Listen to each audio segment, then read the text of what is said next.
glorifier toi, Seigneur, te mettre la vie dans nous, te Paroles sous les tropiques. Reste dans nous les cœurs. Paroles sous les tropiques.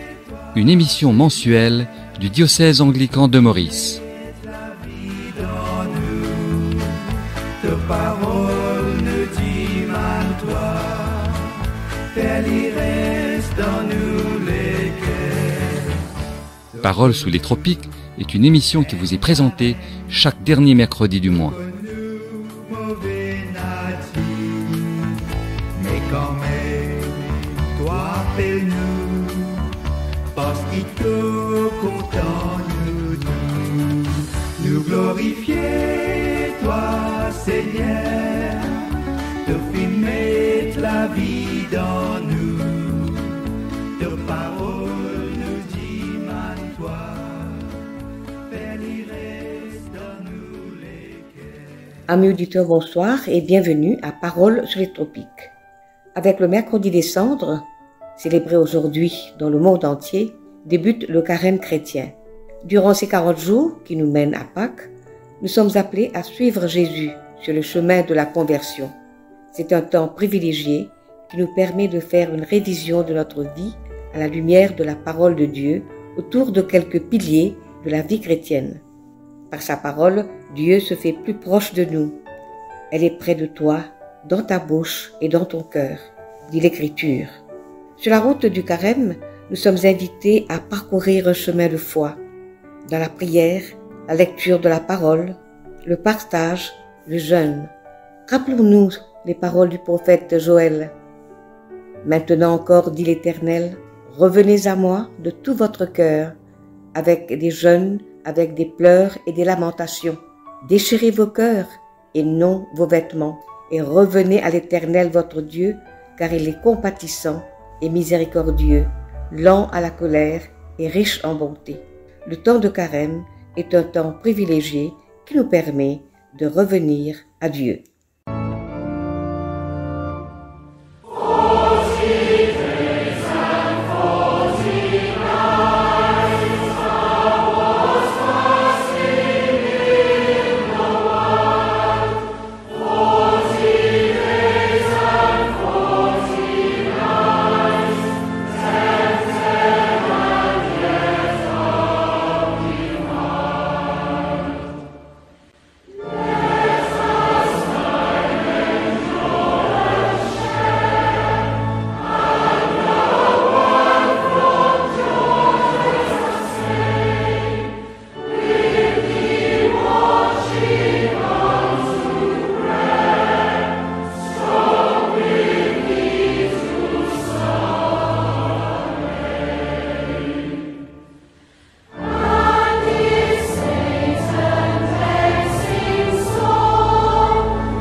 Nous accueillons ce soir Monseigneur Sténio André, évêque du diocèse anglican de Maurice. Il nous parlera de sa lettre pastorale, son mandement de carême pour 2023. Le thème cette année, retour aux sources, les cellules dans les maisons. Nous écoutons Monseigneur Sténio qui répond aux questions de Jean Ousmane. Chers auditeurs de Paroles sous les tropiques, bonsoir. Le carême chrétien 2023 a débuté en effet ce mercredi 22 février. Pour ce nouveau rendez-vous annuel du calendrier chrétien, Paroles sous les tropiques a le plaisir de recevoir ce soir comme l'an dernier, l'évêque de Maurice, Monseigneur Sténio André. Monseigneur André, en tant que chef d'église, nous éclairera sur son mandement de carême 2023, communément appelé la lettre pastorale. Le thème choisi pour ce thème 2023 s'intitule « Un retour aux sources ». Tout un programme, me direz-vous. Laissons donc la place à l'évêque de Maurice, Monseigneur Sténio André. Il va nous expliquer ce qu'il entend par ce retour aux sources qui constitue la clé de voûte du cheminement des anglicans cette année. Bonsoir, Monseigneur André. Bonsoir Jean et bonsoir chers auditeurs. Monseigneur André, le thème du carême cette année parle de la nécessité d'un retour aux sources. Le sujet semble vaste. Dites-nous de quoi s'agit-il plus précisément? Oui, eh bien, retour aux sources, comme vous dites, ça paraît vaste, mais c'est très très simple. Retour aux sources, l'Église dans nos maisons. Alors, c'est comme si nous voulons retourner à l'époque des Actes des Apôtres, le commencement même de l'Église. Et pour dire que l'Église, c'est pas un bâtiment. L'Église, c'est rassemblement des gens dans un lieu. Et là, on va retourner comme se faisait auparavant dans les maisons. Remarquez que cette idée, elle n'est pas de moi, mais c'est la somme des réflexions des paroissiens dans le cadre du synode de l'an dernier. Et qu'est-ce que le chrétien, lui, face à cette thématique du retour aux sources, le chrétien lambda, qu'est-ce qu'il doit comprendre dans ce qu'on est en train de dire? Qu'est-ce qu'il doit faire? Eh bien, vous savez, le chrétien, aujourd'hui, quand on parle de chrétien, on parle de l'église. L'église de bâtiment. Ils viennent dans l'église les dimanches et puis peut-être les jours de semaine. Mais on doit comme si apprendre à vivre en tant que chrétien. Et là, dans les Actes des Apôtres, chapitre 2, nous voyons comment les premiers chrétiens y vivaient. Et ils se rassemblaient dans les maisons, il y avait la prière, il y avait le partage, il y avait la parole, il y avait la communion. On va essayer comme si de faire de sorte que les chrétiens vivent cela.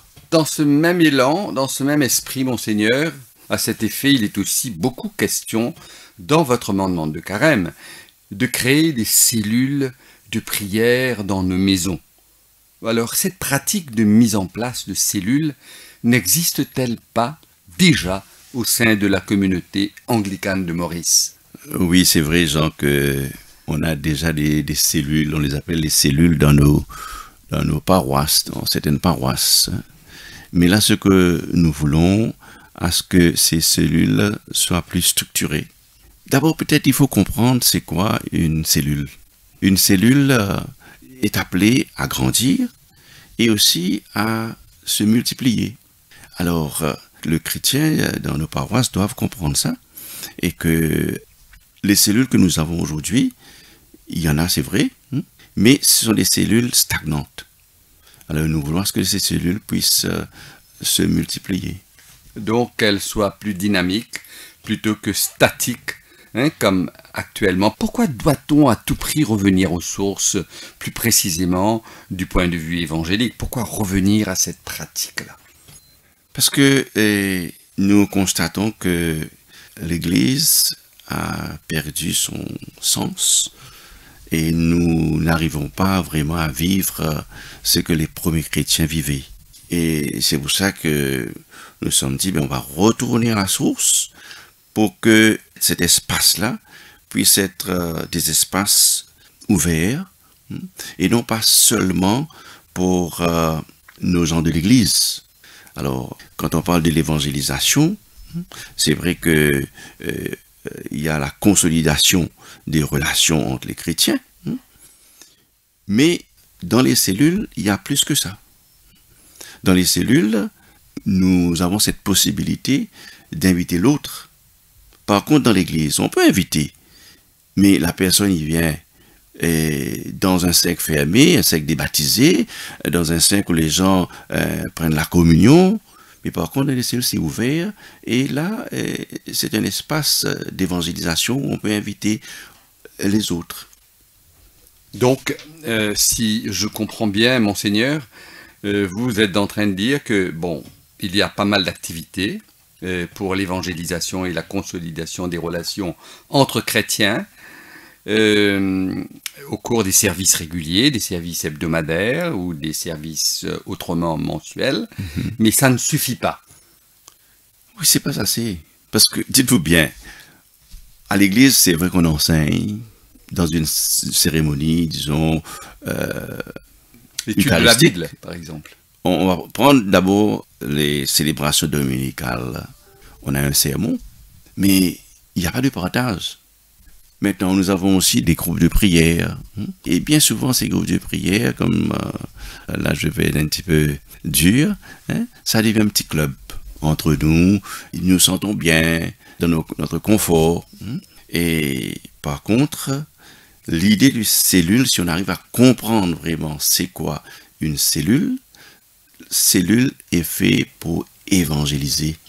C'est fait pour grandir et apporter d'autres gens à Jésus-Christ. Et le principal attrait, si je suis bien votre ligne de pensée, monseigneur André, c'est qu'à l'Église, il n'y a pas beaucoup d'interfaces ou d'interactivité.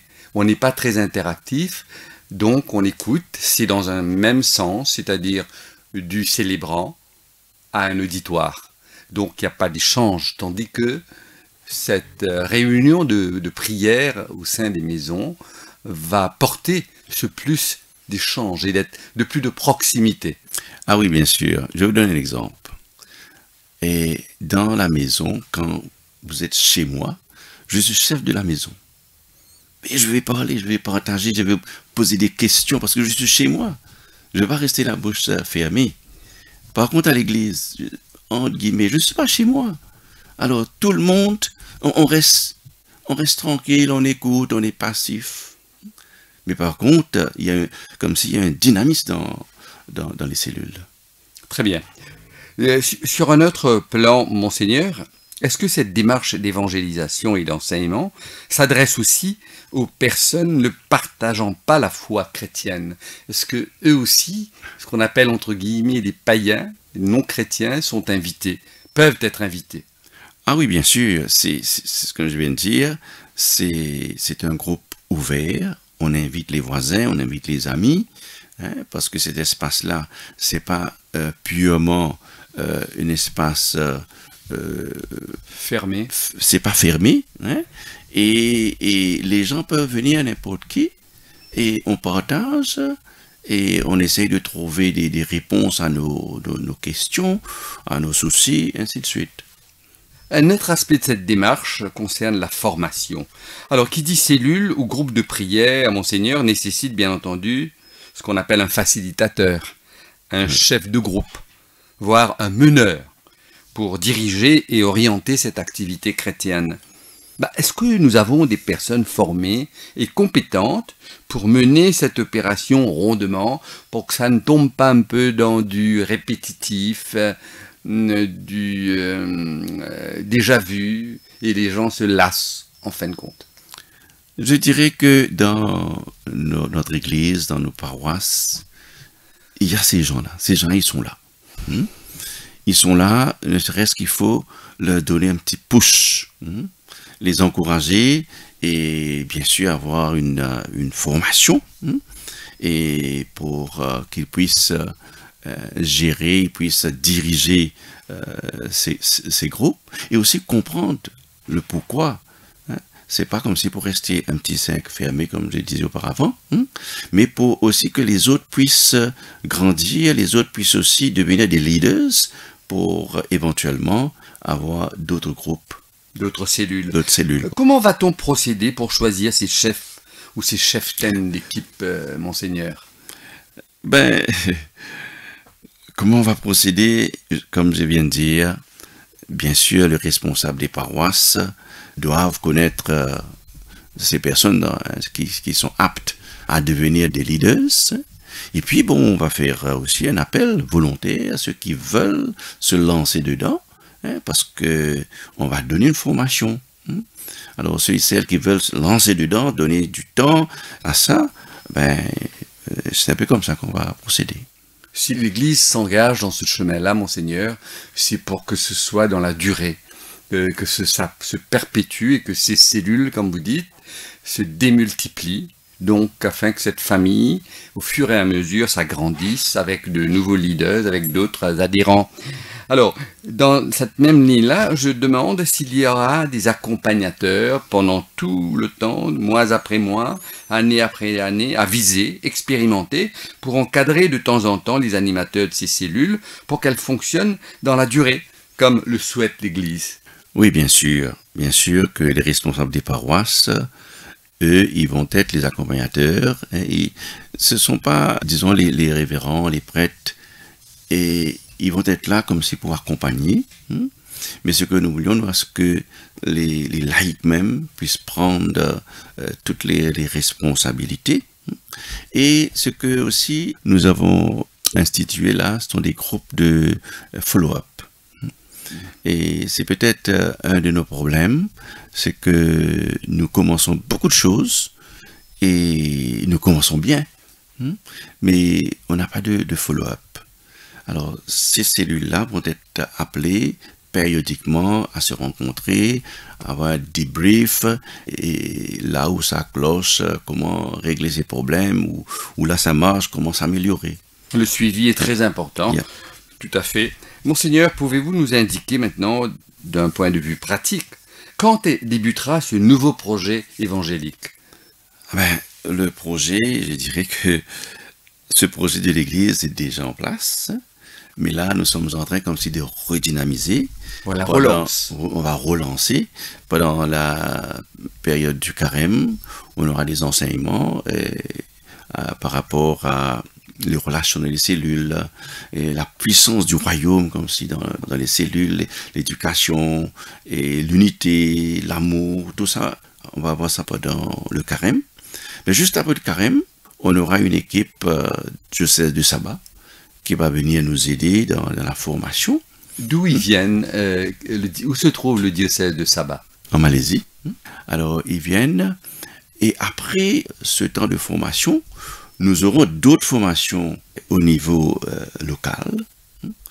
Et à la Pentecôte, on espère avoir ce grand rassemblement où on va avoir un lancement de cellules. Maintenant, la différence, c'est que ce lancement veut dire que toutes les paroisses doivent entrer dedans.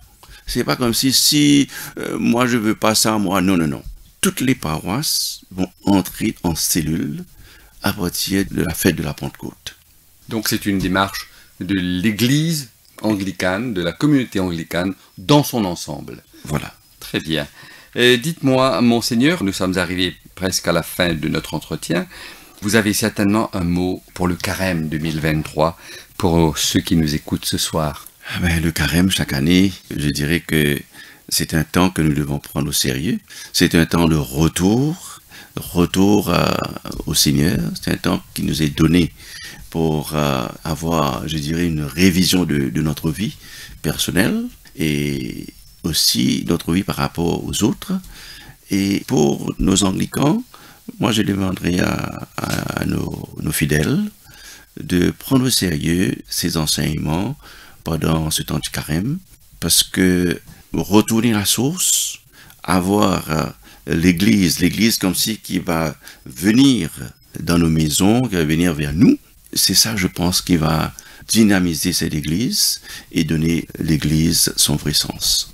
Merci Monseigneur Sténio André pour ce temps fort passé au micro de Paroles sous les tropiques. Merci pour les éclaircissements donnés sur votre lettre pastorale et sur le thème retour aux sources et retour à la prière dans nos maisons. Et bien sûr, nous souhaitons plein succès à ce projet évangélique en devenir. Paroles sous les tropiques souhaite aussi que ce carême soit, comme vous dites, un retour aux sources, mais certainement, au fond, en toile de fond, un retour au Seigneur, fort de rencontres, de prières et d'affermissement de nos relations chrétiennes pour une Église encore plus dynamique, encore plus militante, encore plus accueillante et plus aimante demain. Bonsoir, Monseigneur André. Bonsoir Jean et bonsoir chers auditeurs et je vous souhaite à vous tous, à tous les chrétiens, un bon carême. Merci. Merci. Et bonsoir, Monseigneur. Change mon cœur, Seigneur, et purifie-moi. Change mon cœur, Seigneur, que je sois comme toi. Jésus, tu es le portier, je suis l'argile. Brise-moi, façonne-moi, mais c'est mon désir. Change mon cœur, Seigneur, et purifie-moi. Change mon cœur, Seigneur, que je sois comme toi. Change mon cœur, Seigneur, et purifie-moi. Change mon cœur, Seigneur, que je sois comme toi. Jésus, tu es le portier, je suis l'argile. Brise-moi, façonne-moi,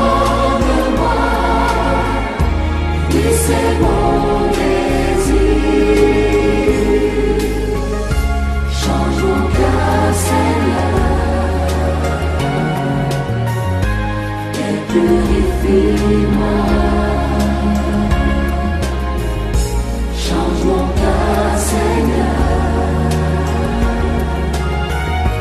que je sois comme toi.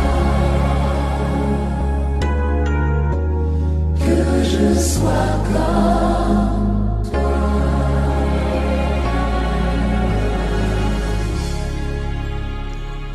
Une prière pour nous accompagner en ce temps de carême. Délivre-nous, Seigneur, de tout ce qui nous encombre, de nos convoitises, de nos complaisances, de nos vanités et de nos richesses. Délivre-nous, Seigneur, de la crasse du cœur, de l'envie, de l'ambition, de l'hypocrisie. Délivre-nous de la colère et de l'agressivité, de l'orgueil et de la vanité. Apprends-nous, Seigneur, à aimer les autres, tous les autres. Apprends-nous à convaincre plutôt qu'à vaincre. Apprends-nous le silence et la patience. Apprends-nous le pardon, car nous savons, Seigneur, qu'on ne triomphe que par l'amour. Remplis nos cœurs, Seigneur, non pas d'attendrissement, mais de tendresse. Remplis-nous de compassion pour les autres, à commencer pour les plus proches. Apprends-nous à partager la souffrance des affligés. Rends-nous attentifs, Seigneur, à ceux qui pleurent, car c'est par leurs yeux que tu pleures. Amen.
Pour rappel, pendant le temps de carême, célébration eucharistique les mercredis après-midi dans les paroisses avec un temps de réflexion sur le mandement de carême 2023, retour aux sources.